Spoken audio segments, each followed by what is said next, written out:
माझं नाव रायप्पा बिराप्पा सोमुत्ते उडियार मासा, गाव उर्जंती, तालुका मंगळवेढा, जिल्हा सोलापूर, नंबर 9049720100।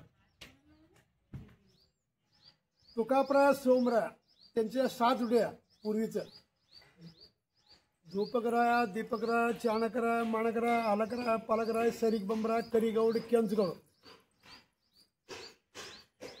करीगौडाच्या पोटी 2 मुलं तुकाप्राय सोमराय, केंचगौडाला 5 मुलं। तुकाप्राय सोमराय यांच्या 7 उड्या गुरु, तालुका परंडा, जिल्हा उस्मानाबाद, सोनारशी त्यांच्या घरचा गुरु।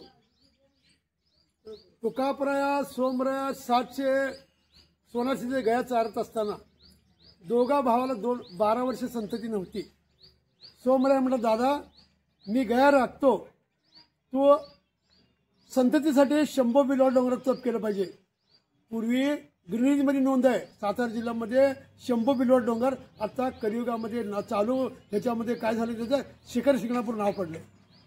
तुकाप्राय अमृतबाई तपश्चर्येला बसल्यानंतर इंद्राला कोडं पडलं की माझं इंद्रपद जातंय म्हणून ते इंद्रानं वीज पाडून डोंगर तोडला। एक बळीचा डोंगर, एक महादेव डोंगर आहे आता बघायला मिळते। नंतर एवढं डोंगर तोडलं तर पाठी उठायला तयार नाही म्हणून रंबेला पाठवून दिलं, पितांबर फेडून नाचायला सांगितलं। तुकाप्राय डोळे उघडून बघायला तयार नाही। शिव पार्वती कैलासातनं आले, त्या दिवशी शिखर शिंगणापूर झालं। तुकाप्राय पाटील आज 2 तपश्चर्या केलेलं मला चीज झालं म्हणून पाय धरलं। तुकाप्रायला विचारलं कशासाठी तप धरलंय? आम्ही दोघं भाऊ 12 वर्षी वांजट आहे, धाकटा भाऊ गया राखायला लागलाय, मी संततीसाठी बसलोय। महादेवानं जपमणी माणिकमणी दिलं। जपमणीचा अवतार जगन्नाथराव जकाप्राय म्हणून जन्माला येईल। माणिकमणीचा अवतार बसवणीचा अवतार म्हाळापोटी जन्मला म्हणून महादेवानं पार्वतीनं डोक्यावर हात ठेवून आशीर्वाद देऊन त्यांना जपमणी माणिकमणी दिलं।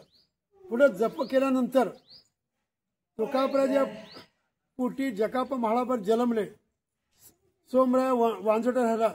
पूर्वीचा इतिहास आहे, 7 बेयापासून एकाला संतती एकाला होत नव्हती। तुकाप्रायला 2 मुलं झाल्यानंतर गुरुला कळलं घोडीगिरी डोंगरात की बारामती पाटलाच्या घरात 2 मुलं जन्मले, ते म्हाळापा माझा सेवक होणार आहे। बारामती पाटील के 13मती देशमुख आहे, सोन्याचे खांब आहे, त्यांची मुलं मला शेवायला मिळणार नाहीत असं बिरोबानं विचार केला।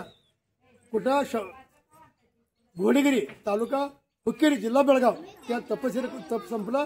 उठून बघितला आता ह्यांच्या घरात काहीतरी भांडण लावल्याशिवाय ह्यांची मुलं मिळणार नाहीत म्हणून त्या बिरोबानं काय केलं, करीगौडा केंचगौडा दोघा भावामध्ये भांडण लावलं।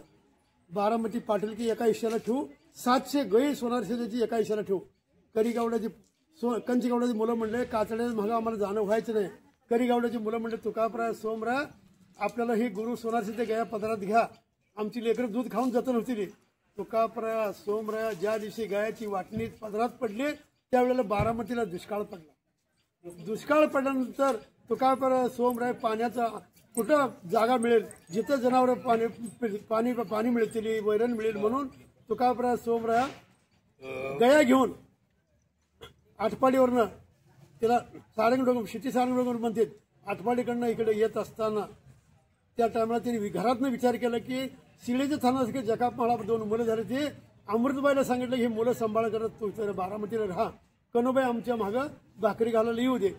ज्या वेळेला 2 बैल नंदी 700 गाया पुढे गाठल्या, कनुबाईने डोक्यावर डाल पाटी घेतली, तिला डोळ्याला पाणी आलं।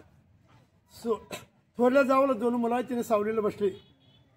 मला जर संतती झाली मला सुद्धा हे बघायला मिळालं, काचड्या मागे जायचं आलं नसतं म्हणून तिने विचार करताना डोळ्याला पाणी आलं।